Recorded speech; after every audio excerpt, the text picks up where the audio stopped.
Cette vidéo parle d'un motif que l'on pensait impossible et d'un matériau qui n'était pas censé exister. L'histoire commence il y a plus de 400 ans à Prague. Je suis à Prague, en République tchèque, sans doute ma ville européenne préférée jusqu'ici. Je vais visiter le musée Kepler parce qu'il est l'un des scientifiques à mon avis les plus célèbres qui ont vécu et travaillé à Prague. Je veux vous dire 5 choses sur Johannes Kepler qui sont essentielles à notre histoire. Numéro 1, Kepler est surtout connu pour avoir découvert que les orbites des planètes sont des ellipses. Mais avant d'arriver à cette réalisation, il a inventé un modèle du système solaire dans lequel les planètes étaient sur des sphères imbriquées, séparées par les solides de Platon. Que sont les solides de Platon ? Eh bien, ce sont des objets dont toutes les faces sont identiques et tous les sommets sont identiques, ce qui signifie que vous pouvez les faire tourner d'un certain angle et ils auront exactement la même apparence qu'avant. Donc, le cube est un exemple évident, puis vous avez aussi le tétraèdre, l'octaèdre, le dodécaèdre qui a 12 faces pentagonales et l'icosaèdre qui a 20 faces. Et c'est tout, il n'y a que 5 solides de Platon, ce qui était pratique pour Kepler parce qu'à son époque, il ne connaissait que 6 planètes. Ainsi, il a pu placer un solide de Platon unique entre chaque sphère planétaire, les utilisant comme séparateurs. Il a soigneusement choisi l'ordre des solides de Platon afin que les distances entre les planètes correspondent le plus possible aux observations astronomiques. Il était convaincu en permanence d'une régularité géométrique dans l'univers. Il y en a une, mais pas celle-ci. 2. L'attirance de Kepler pour la géométrie s'étendait à des questions plus pratiques, comme comment empiler des boulets de canon pour qu'ils prennent le moins de place possible sur le pont d'un navire. En 1611, Kepler avait trouvé une réponse. L'empilement compact hexagonal et l'arrangement cubique à face centrée sont tous deux aussi efficaces l'un que l'autre, les boulets de canon occupant environ 74% du volume qu'ils occupent. Cela peut sembler être la façon évidente d'empiler des sphères, c'est d'ailleurs ainsi que les oranges sont empilées au supermarché. Mais Kepler ne l'avait pas démontré, il l'avait simplement affirmé comme un fait, ce qui explique pourquoi cela est devenu connu sous le nom de conjecture de Kepler. Il s'avère qu'il avait raison, mais il a fallu environ 400 ans pour le prouver. La démonstration formelle n'a été publiée dans une revue de mathématiques qu'en 2017. 3. Kepler a publié sa conjecture dans un pamphlet intitulé « De Nives Sexangula » sur le flocon de neige à 6 coins, où il s'interrogeait « Il doit exister une raison précise pour laquelle, à chaque chute de neige, ces premiers cristaux ont toujours la forme d'une petite étoile à 6 coins. Si cela arrive par hasard, pourquoi ne tombent-elles pas avec 5 ou 7 coins et non toujours 6 ?» À l'époque de Kepler, il n'existait pas de véritable théorie des atomes ou des molécules, ni de la façon dont ils s'organisent en cristaux, mais Kepler semblait être sur le point de comprendre cela. Il suppose qu'une molécule d'eau, la plus petite unité d'un liquide comme l'eau, pourrait s'empiler mécaniquement pour former un cristal hexagonal, à la manière des boulets de canon empilés en structure hexagonale compacte. 4.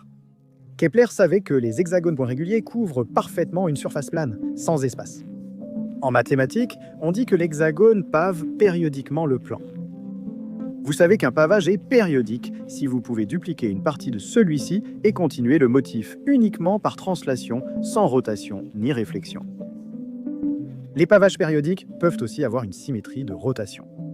Un motif de losange possède une symétrie d'ordre 2, car si vous le faites pivoter de 180 degrés, soit un demi-tour, le motif paraît identique à ce qu'il était auparavant. Les triangles équilatéraux ont une symétrie d'ordre 3. Les carrés ont une symétrie d'ordre 4. Les hexagones ont une symétrie d'ordre 6. Mais ce sont les seules symétries que vous pouvez avoir. 2, 3, 4 et 6. Il n'existe pas de symétrie à 5 branches. Les pentagones réguliers ne pavent pas le plan. Pourtant, Kepler a tenté sa chance. Vous voyez ce motif ? Il l'a publié dans son livre Harmonix Mundi. Il a une symétrie à 5 branches, mais pas parfaite. Et il n'est pas tout à fait clair comment on pourrait poursuivre ce motif pour paver tout le plan. Il y a une infinité de formes capables de paver périodiquement le plan. L'hexagone régulier ne peut paver le plan que de manière périodique. Il existe aussi une infinité de formes pouvant paver le plan périodiquement ou non.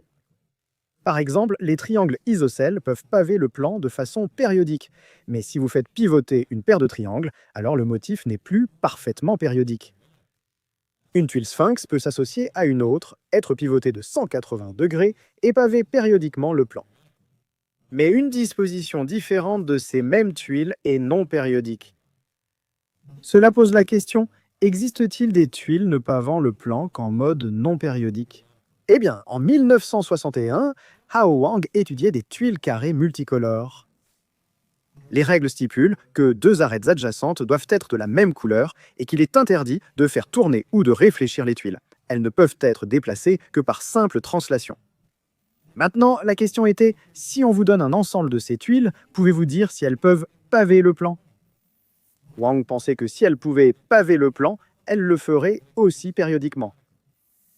Mais il s'est avéré que la conjecture de Wang était fausse.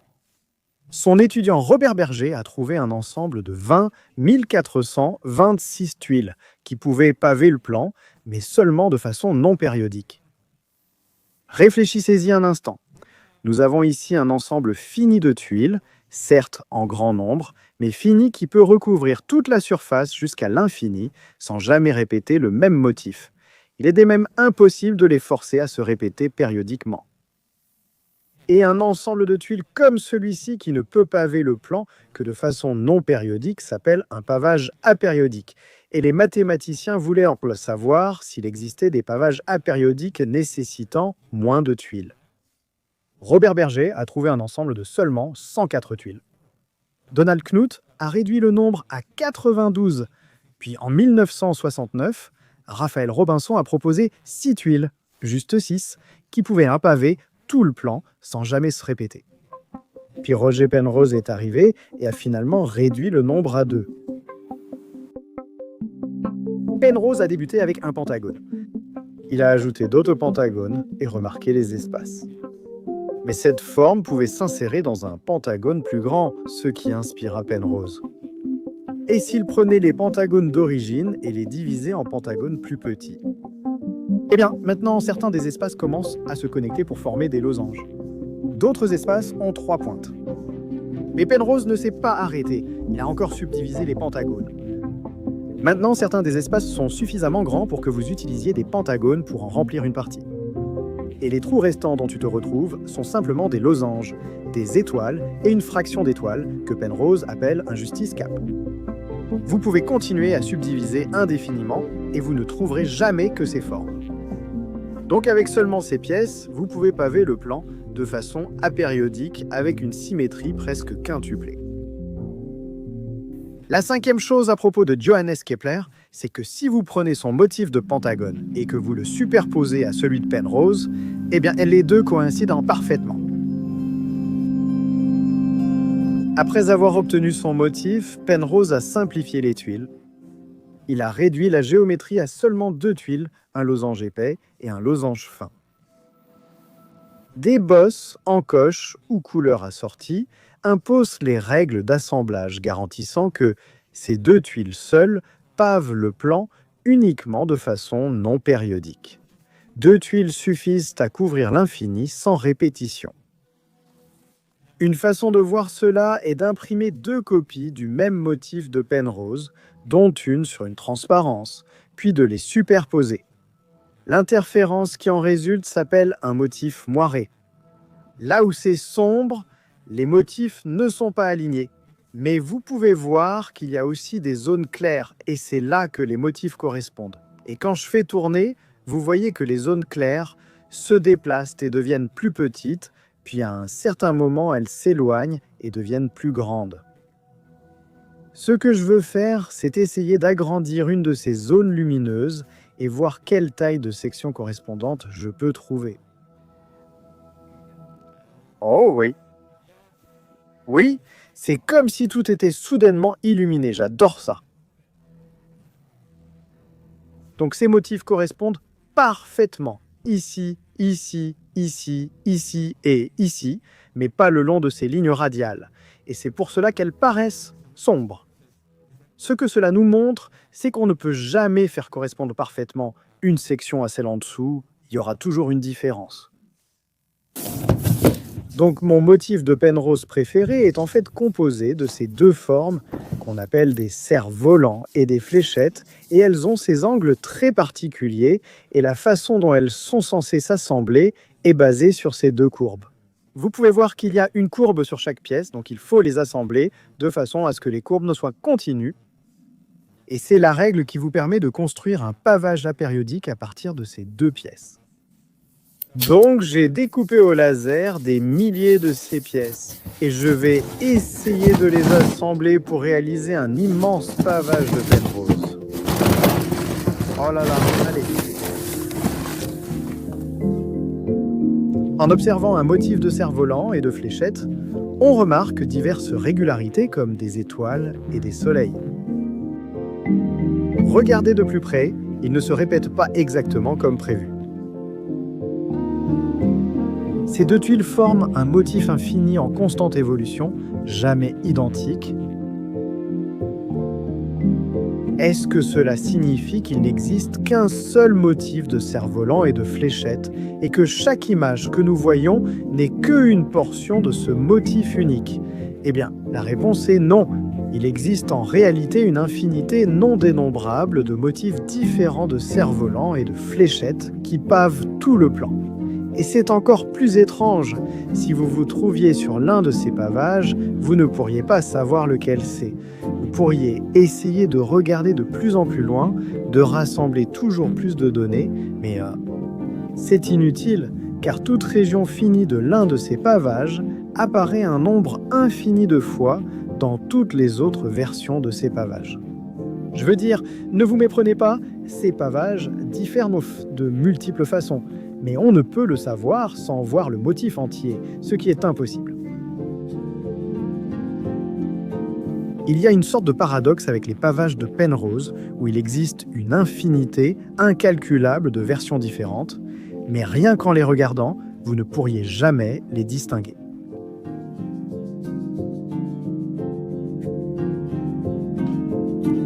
Maintenant, que se passerait-il si nous comptions tous les cerfs-volants et les fléchettes dans ce motif? Eh bien, j'obtiens 440 cerfs-volants et 272 fléchettes. Qu'est-ce que ce rapport vous dit quelque chose?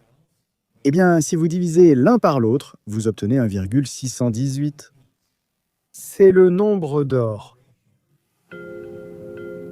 Alors, pourquoi le nombre d'or apparaît-il dans ce motif? Eh bien, comme vous le savez, il contient une sorte de symétrie à 5 branches. Et parmi toutes les constantes irrationnelles, le nombre d'or phi est celle qui incarne le mieux le 5. Je veux dire, vous pouvez exprimer le nombre d'or comme 0,5 plus 5 à la puissance 0,5 multiplié par 0,5. Le nombre d'or est aussi lié au pentagone. Je veux dire, le rapport entre la diagonale et un côté est le nombre d'or. Et les pièces en forme de cerf-volant et de fléchettes sont en fait des sections de pentagone. C'est pareil pour les losanges. Donc ils ont en fait le nombre d'or intégré directement dans leur construction. Le rapport entre cerf-volant et fléchette tendant vers le nombre d'or, un nombre rationnel, prouve que le motif ne peut être périodique.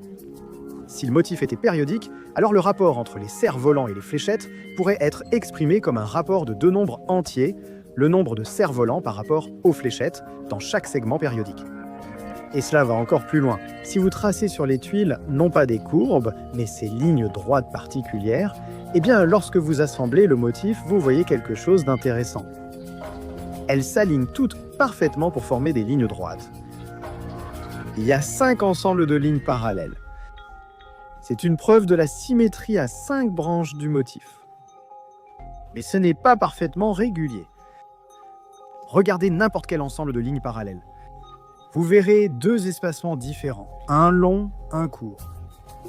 En partant du bas, c'est long, court, puis 2 fois long. Attendez, ça casse le motif. Ces intervalles-là ne suivent pas non plus un motif périodique. Comptez les longues et les courtes dans chaque section. Ici, j'ai 13 courtes et 21 longues. Et vous obtenez la suite de Fibonacci. 1, 2, 3, 5, 8, 13, 21, 34, etc. Et le rapport d'un nombre de Fibonacci à celui qui le précède s'approche du nombre d'or. La question posée à Penrose par d'autres scientifiques était: existe-t-il un équivalent physique à ces motifs? Se trouve-t-il dans la nature, par exemple dans les cristaux? Penrose trouvait cela improbable. La nature même d'un cristal est qu'il est constitué d'unités répétitives. Comme les symétries des formes pavant le plan étaient déjà établies, les cellules unitaires de base des cristaux étaient aussi bien connues. Il y en a 14, et aucun cristal n'a jamais eu un motif différent de ceux-ci. Et il y avait un autre problème. Les cristaux sont construits en assemblant des atomes et des molécules localement, alors que les pavages de Penrose, ils semblent nécessiter une sorte de coordination à longue portée. Prenez ce motif par exemple.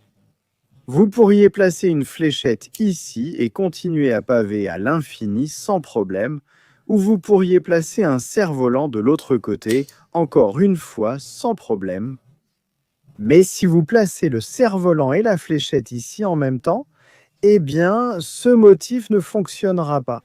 Je veux dire, vous pouvez continuer à paver pendant un moment, mais quand vous arriverez à peu près ici, ça ne va pas marcher. Vous pouvez placer une fléchette ici, ce qui complète le motif, mais alors vous obtenez cette forme étrange, qui est en fait celle d'une autre fléchette. Mais si vous la mettez ici, les lignes ne correspondent plus, le motif ne marche pas. Comment cela fonctionnerait-il comme un cristal? Je veux dire, ces deux tuiles respectent les règles locales, mais à long terme, ça ne fonctionne tout simplement pas. Au début des années 1980, Paul Steinhardt et ses étudiants utilisaient des ordinateurs pour modéliser l'assemblage des atomes dans la matière solide à l'échelle microscopique. Ils ont découvert que localement, les atomes forment des icosaèdres, une forme pourtant interdite à cause de ses symétries d'ordre 5. Ils se sont alors demandé jusqu'où ces icosaèdres pouvaient grandir. Ils pensaient peut-être à 10 ou 100 atomes. Inspirés par les pavages de Penrose, ils ont créé une structure tridimensionnelle analogue, appelée aujourd'hui quasi-cristal. Ils ont simulé la diffraction des rayons X sur cette structure et observé un motif d'anneau à 10 points reflétant la symétrie à 5 branches. À quelques centaines de kilomètres, sans connaître leur travail, Dan Shechtman a créé ce matériau feuilleté à base d'aluminium et de manganèse. Et lorsqu'il a diffusé des électrons sur son matériau, voici l'image qu'il a obtenue. Elle correspond presque parfaitement à celle réalisée par Steinhardt. Donc, si les pavages de Penrose nécessitent une coordination à longue portée, alors comment peut-on fabriquer des quasi-cristaux? J'en parlais avec Paul Steinhardt, et il m'a dit que si l'on utilise simplement les règles d'appariement sur les bords, ces règles ne sont pas assez fortes, et si on les applique localement, on rencontre des problèmes comme celui-ci. On place mal les tuiles. Mais il a dit que si vous avez des règles pour les sommets, la façon dont les sommets peuvent se connecter entre eux, ces règles sont suffisamment fortes localement pour que vous ne fassiez jamais d'erreur. Et le motif peut se poursuivre à l'infini. Un article clé sur les quasi-cristaux s'intitulait « De Nive Quinquangula » sur le flocon de neige pentagonal en clin d'œil à Kepler. Maintenant, tout le monde n'a pas été ravi de l'annonce des quasi-cristaux, un matériau que, jusqu'alors, on pensait totalement défier les lois de la nature. Le double lauréat du prix Nobel, Linus Pauling, a d'ailleurs déclaré avec humour « Il n'y a pas de quasi-cristaux, seulement des quasi-scientifiques ». Mais Dan Shechtman a eu gain de cause. Il a reçu le prix Nobel de chimie en 2011 et depuis, des quasi-cristaux ont été cultivés avec de magnifiques formes dodécaédriques. Ils sont étudiés pour des applications allant de l'isolation électrique et des ustensiles de cuisine à l'acier ultra résistant. Ce qui me fascine surtout, c'est l'existence de choses que nous ne percevons pas car jugées impossibles. Je veux dire, les symétries des formes géométriques régulières semblaient tellement évidentes et certaines que personne n'a pensé à regarder au-delà, c'est-à-dire jusqu'à ce que Penrose le fasse.